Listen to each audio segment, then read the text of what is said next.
BNP. আমরা দেখলাম তারা অনেক বড় বড় কথা বলে। এক দফা আন্দোলন কি আওয়ামী লীগকে ক্ষমতাচ্যুত করতে হবে আর আমাদেরকে পদত্যাগ করতে হবে।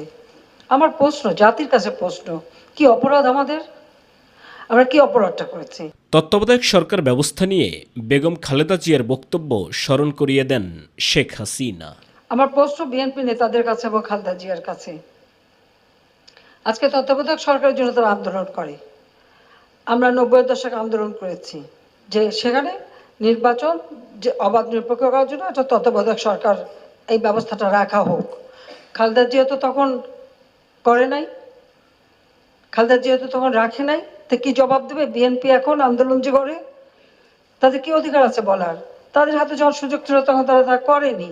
আমরা তো সমর্থন দিতে চেয়েছিলাম, তা আমরা এটা নিয়ে অনেকবার কথাও বলেছি। তখন খালেদা জিয়া কি বক্তৃতা দিয়েছিল আমি প্রশ্ন করি।